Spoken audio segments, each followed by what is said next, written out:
Good evening. Welcome to another episode of E&E. I'm Spencer Short. And I'm Elena Matsvana.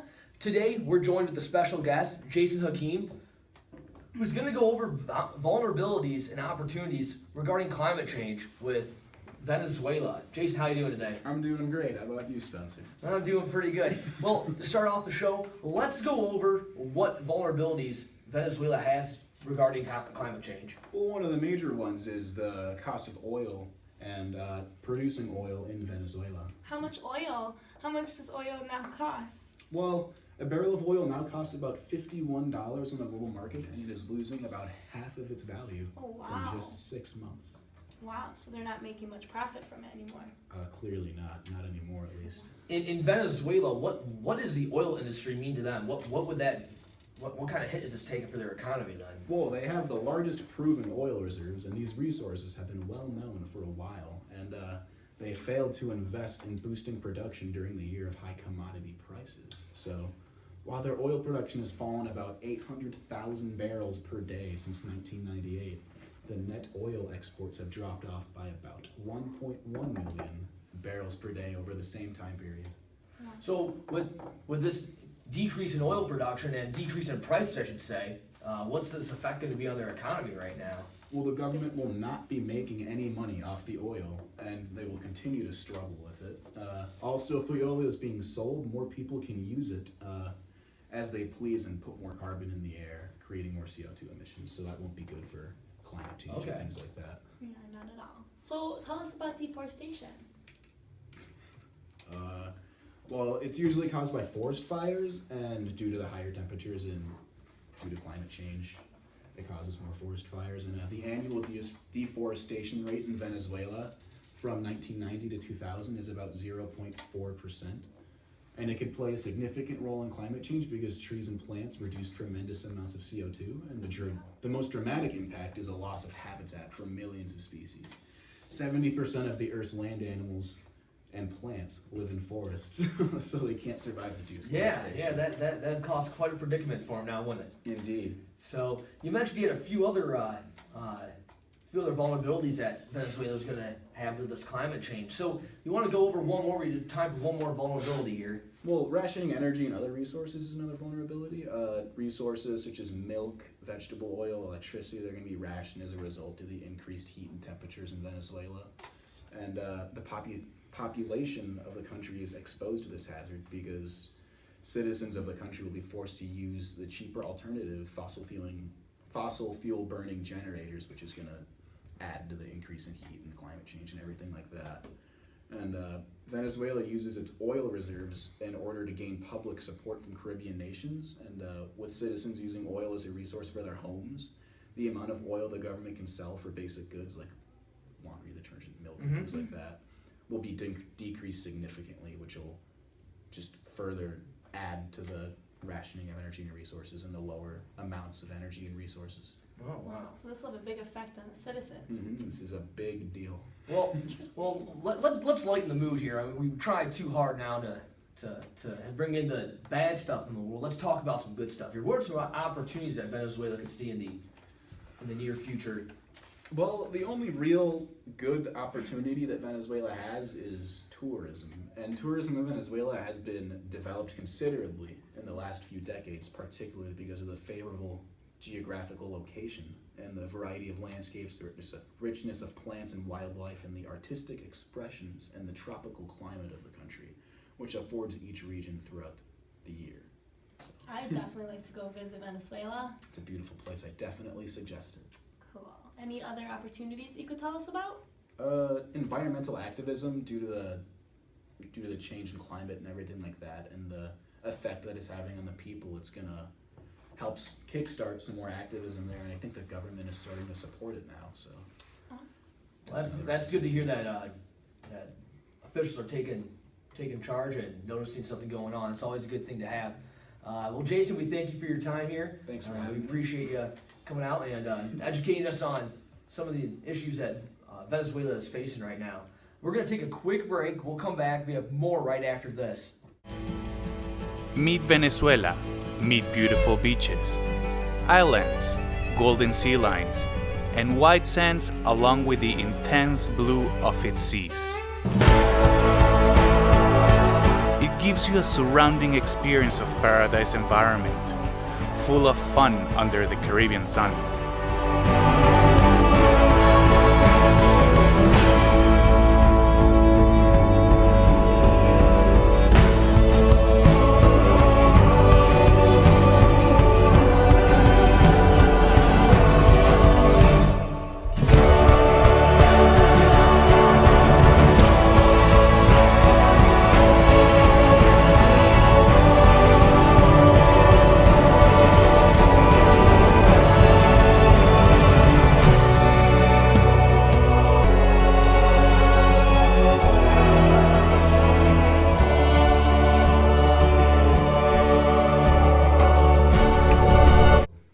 Hi, welcome back to the IAH show. We'd like to thank Jason for coming out and talking to us about Venezuela's vulnerabilities and opportunities. Today we have Ree talking about Venezuela's history. Hi, welcome. How are you doing today? Pretty good. Good. So can you tell us some about the economy of Venezuela? Sure. The economy has been developed since beginning of the 19th century, but it declined because of inflation and flooding and the economy recession. Okay, so Venezuela's economy has been decreasing ever since. Yes. Yeah. Interesting. So, their economy, Jason mentioned earlier, it's really based off oil and fossil fuels. Yeah. What's been the history of fossil fuel consumption over the past 150, or however long it's been with the data you've had? It has been trending downwards since the 1970s, when it peaked at 96% of its total energy consumption. This downward trend is due to mostly in part to the climate activities fighting to phase out fossil fuel usage. Wow, so fossil fuels is also declining with the economy.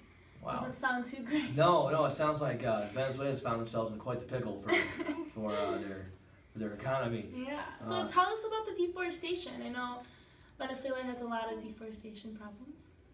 It's the third highest deforestation rate in South America, but under the cattle ranching is a big driver of deforestation in Venezuela. Oh wow. On paper, Venezuela has protected more than a third of its land mass in a system of parks and reserves, but many of these protected areas have been suffered from incursion by illegal loggers and miners. Mm-hmm. Okay. Well, with Venezuela being a developed country, their population at one point had to take off. Can you tell us a little bit about the people and the groups that live in this country? Yeah, they have 28 million people in total, and the 2% of them has consist of indigenous people. And I don't know what. The carbon footprint. Tell us about Venezuela's carbon footprint. The indigenous people protect coal mining. Mm-hmm. They know how climate change can affect ecosystems. This tells us they don't contribute to much CO2 emissions. Okay. And the overall carbon footprint, what is that for Venezuela? 169,000. I don't know how to say this. Okay, so what about the GDP? GDP is 500. So let's move away from deforestation and talk about the people that live in Venezuela and what kind of population makes up this country. They have 28 million people, and 2% of them are indigenous people. Can you tell us what indigenous people are? They are mainly Native Americans, Okay, and all the poor people and women, fishermen. okay. And do they protest against anything?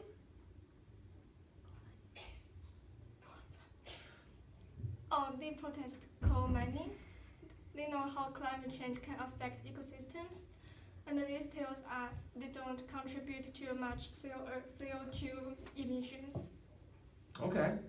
All right. Well, let's take another look at more about the people and how climate change would affect them. What kind of vulnerabilities do indigenous people and other people like women in Venezuela have at stake with respects to climate change?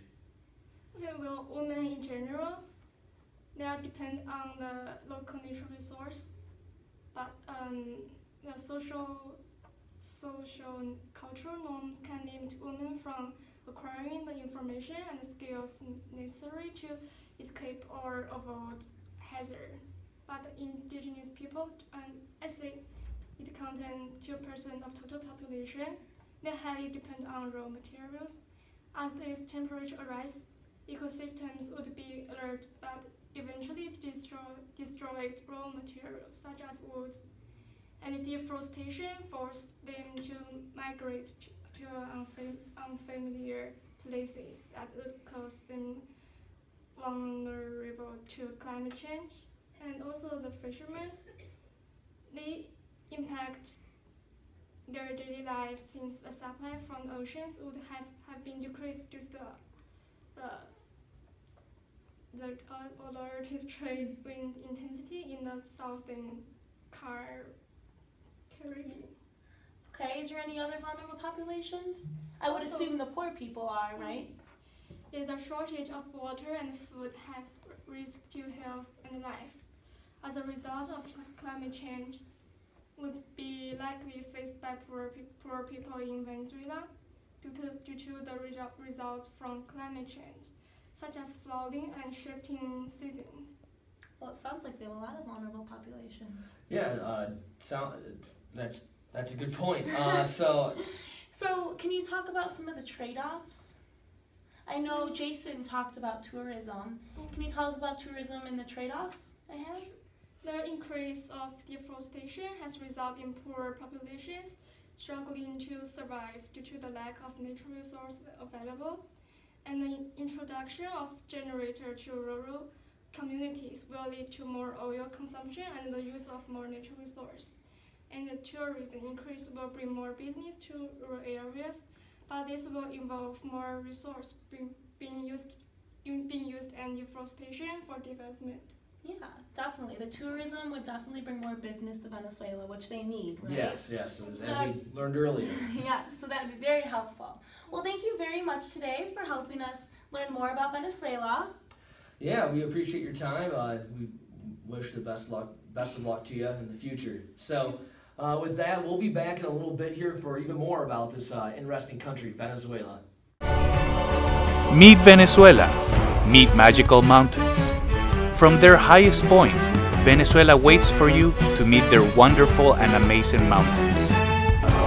Hundreds of kilometers surrounded by valleys, ridges, creeks, and rocky formations where you will experience nice low temperatures from the most imponent heights of the country.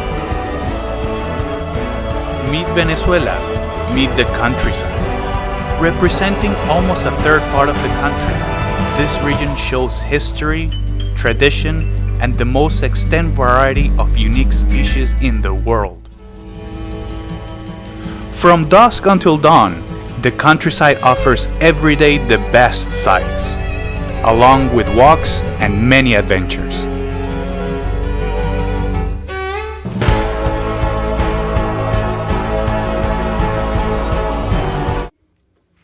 Welcome back to the E&E show. We'd like to thank Reeve for telling us about Venezuela's history.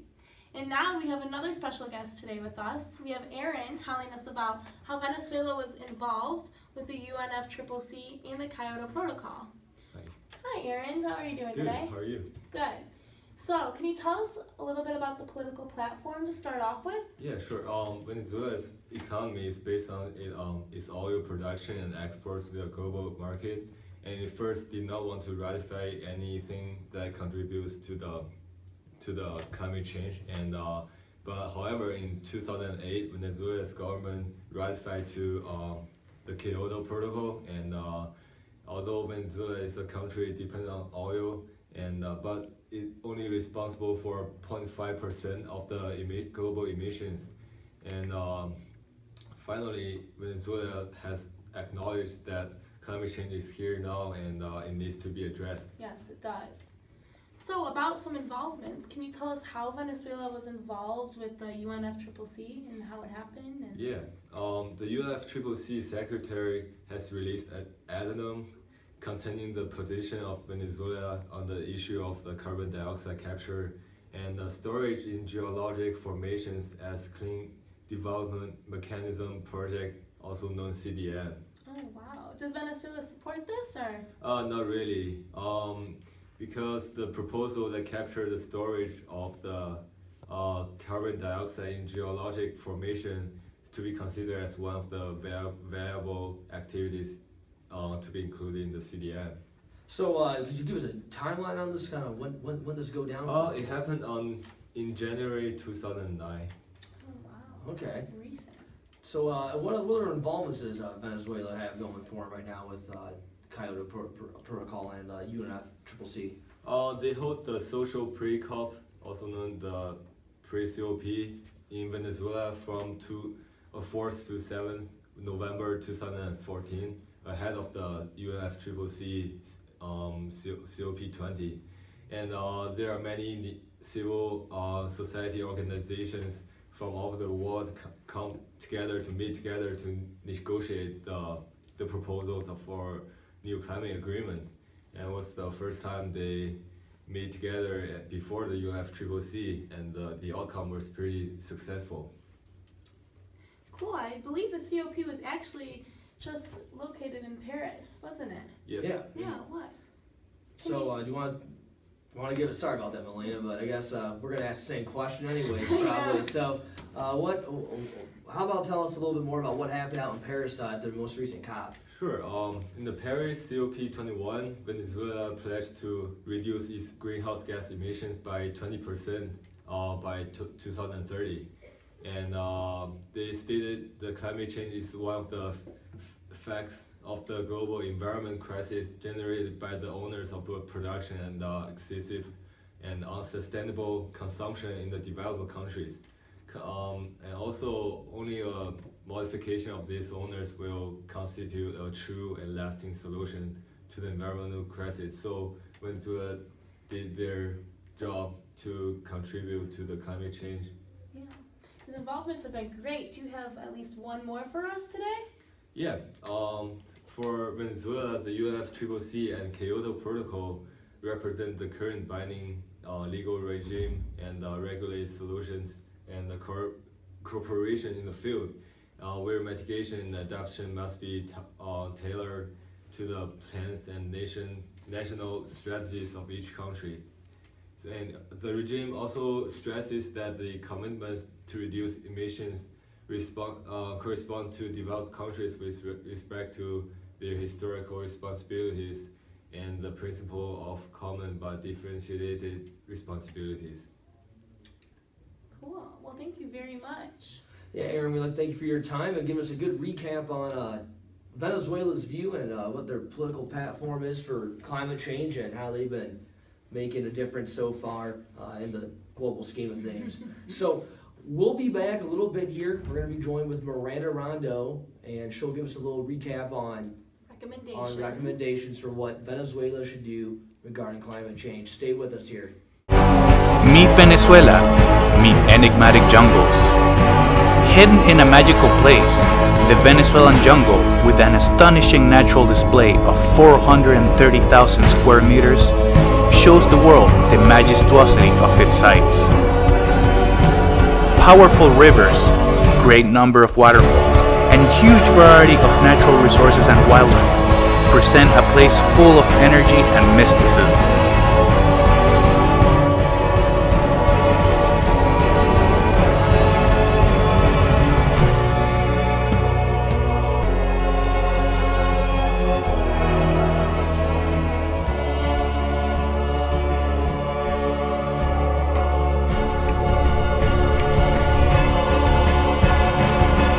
Welcome back to E&E. I'm Spencer alongside Milena. We're joined by Miranda right now. We're going to go over some recommendations. We've heard about the history of the economy and the involvement of Venezuela so far with climate change. And oil. And we want to go over what kind of recommendation the oil industry should take for climate change in Venezuela? Well, a recommendation would be for Venezuela to put a tax on oil. To raise the price of oil would lower carbon emissions because of our oil prices being so low right now. The price of oil has plummeted from around $111 per barrel to about $40 per barrel. And each dollar drop in oil prices costs $700 million in the government revenues. Wow. Could you tell us about the downfalls? A downfall to this recommendation would be Venezuelans losing their jobs if countries refuse to purchase our oil because of the high prices. Oh, makes Okay. sense. Okay, well, we also heard about deforestation becoming an issue in Venezuela. Can you go over a little bit of that and what kind of changes can be made regarding deforestation? Yeah, definitely. Venezuela should propose a reforestation plan. A plan, for example, would be within the next 5 years, if 30 tons of seeds need to be collected, 100 million plants need to be planted, and over 150,000 hectares of land will be reforested. This would cost about $180 million on reforestation within 5 years. Oh, wow. And Okay. what populations does this affect? It would benefit actually our wildlife. It would provide a canopy and a habitat, and also indigenous people who used to live in forests. So reforestation just kind of takes them back to where they came from, their original ways of life. And women, especially women farmers, preventing erosion and improving yields and increasing crop diversity altogether. Okay. Could you tell us about another recommendation, maybe? So another big recommendation for Venezuela would be to invest in clean energy, also recycling, and raising climate change awareness in general. Doing this will help achieve Venezuela's goals of reducing greenhouse gas emissions by 20% by 2030 if we were to invest in this clean energy. And it'll allow Venezuelans to stop stop using oil as fuel, and burning oil is currently much cheaper than using clean energy, so it's a little bit of a difference there. And what would the pros be to investing in clean energy? It would help reduce the cost of using electricity and other clean energy, allowing Venezuelans to use less oil as fuel, which results in less greenhouse gas emissions. So what about the negatives of this? There's always going to be a downside to each recommendation. Yes, Venezuela, they plan on building 200 recycling factories, which would cost a lot of money in the short term. The government might have to relocate and build these factories. Very interesting. Well, do you have any other today, or? I'd say a final recommendation for Venezuela would be changing the reducing energy subsidies policy to tax credits and direct transfers. Then the government could collect those budgets to improve inefficient energy. Some of the pros for this would be that the energy subsidies often provide the greatest to the affluent, the biggest energy consumers. It could reduce the energy consumption by reducing energy subsidies. A con would be that energy subsidies generally are created to support the poor people, so the poor people would be even more lack of energy consumption. Wow. Well, these recommendations sound like they'd really help Venezuela. Definitely some things to consider. For sure. Well, we want to thank you for your time and coming out and Thank you. educating us on what Venezuela can do to help change help reduce their impact on climate change and make the earth a little better. Definitely. I think they could do a lot of change for a very good benefit. Awesome. Awesome. Well, thank you again. We really appreciate it. We also want to thank all our other guests that came out today. We'd like to thank Aaron, Jason, Ree, and Miranda here, of course. It was an exciting show learning about the history of Venezuela and their economy and the vulnerabilities and opportunities that climate change presents for them. It's quite an interesting topic, and we hope you learned a lot about this. And I know we sure did, so thank you again. Thank you. So, Thank you, guys. for another episode of E&E, I'm Spencer. I'm Elena. Have a good one. Thank you.